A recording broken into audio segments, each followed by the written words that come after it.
산림당국의 엉터리 산사태 기초조사와 우선순위가 뒤바뀐 사방사업 실시로 지난해 산사태 피해를 키웠다는 사실 연속 보도해드렸는데요.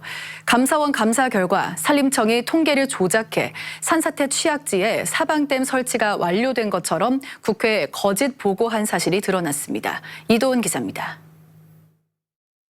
28명의 희생자가 나온 지난해 경북 산사태 발생 3년 전인 2020년 8월 국회 해당 상임위 의원들은 산림청장에게 산사태 취약지역의 사방사업 실시율이 낮은 점을 들며 집중호우 등으로 인한 산사태 대비가 허술한 것 아니냐는 지적을 합니다.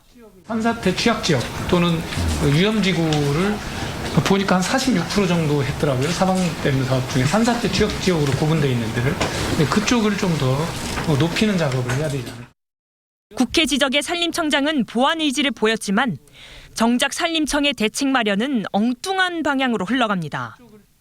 국회 지적 열흘 만에 산림청은 광역단체와 지방산림청에 공문을 보내 이미 사방사업이 진행된 대상지에 산사태 취약지역 지정 방안을 수립하라고 급히 지시합니다. 사방댐이 이미 설치된 곳을 취약지로 사후 지정하는 꼼수를 지시한 셈입니다.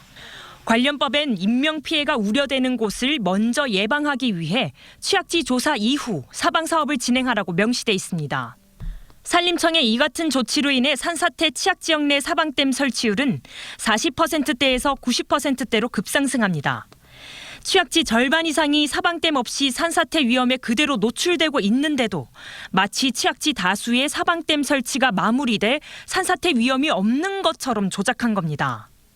산림청은 이러한 꼼수를 부추기라도 하듯 지방산림청의 실적평가에 사후 취약지 지정률 지표를 추가하기도 했습니다. 경북 북부를 관할하는 남부지방산림청을 비롯해 5개의 지방산림청은 부당한 지시에 대해 문제제기 없이 취약지 지정에 열을 올렸고 관련 평가에서 10점 만점을 받았습니다.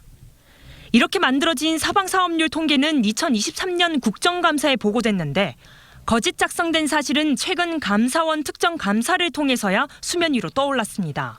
국회의원들이 알았으면 이들이 있었겠습니까? 이미 그 사방사업이 이루어진 곳에 대해서도 취약지역으로 지정할 수 있는 방안을 강구해라 하는 문서를 자세히 좀 살펴보다 보니까 이런 문제가 발견이 됐습니다.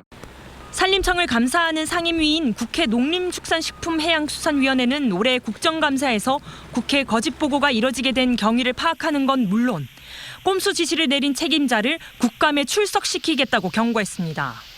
저는 산림청의 이러한 불법적인 행위에 대해서 이번 국감에서 이 문제를 반드시 짚고 넘어갈 계획이고요.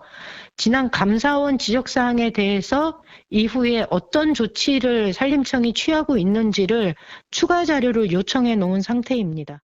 국회 증언감정법에 따르면 국가기관이 서류를 거짓으로 제출할 때는 주무부 장관에 대해 출석해 해명하거나 관계자 징계 등의 필요조치를 요구할 수 있습니다. 국민의 생명과 재산을 보호해야 할 책임을 저버린 산림청이 국민의 대의기관인 국회에 거짓 보고까지 한 사실이 드러나면서 산림청의 허술한 행정은 다가오는 국감에서 강도 높게 다뤄질 것으로 보입니다. MBC 뉴스 이도은입니다.